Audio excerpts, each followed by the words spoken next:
Oil jolted markets today. A fresh Middle East scare reignited inflation fears, yanked rate cut hopes further out, and sent investors scrambling for defense. Stocks fell and volatility jumped. The S&P 500 and Nasdaq finished lower. The Dow slid to about 46,025, now below its 200-day trend line and well under its 50-day average.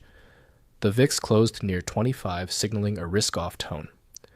The main driver was geopolitical, escalating Iran-related threats to Middle East energy infrastructure and potential Strait of Hormuz. Disruptions pushed crude up about 5%, reviving a negative supply shock and inflation risk for the global economy. The Fed added no relief. It kept rates on hold and effectively reinforced a higher-for-longer stance given sticky inflation, curbing hopes for near-term easing.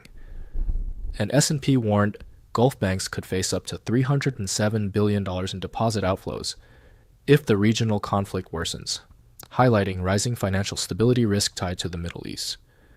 Markets reacted by repricing the policy path.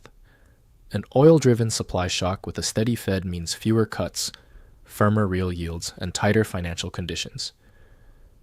Energy outperformed. Rate-sensitive and fuel-exposed sectors lagged. The renewed inflation uncertainty lifted volatility and pressured broader risk appetite. Cross-asset signals echoed the move.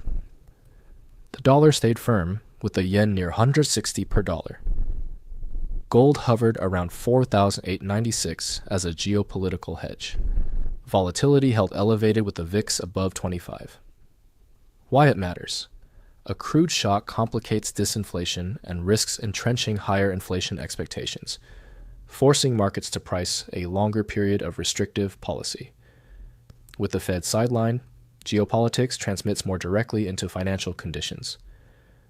Potential Gulf banking stress adds a second channel of contagion through funding and confidence, tightening credit and amplifying downside risks. Into the next session, watch crude's trajectory and any headlines around Hormuz or regional energy infrastructure. Listen for Fed speak and fresh inflation clues to test the higher for longer narrative. Keep an eye on Gulf and EM credit. If oil stays bid and the dollar firm, equities likely remain defensive with leadership narrow.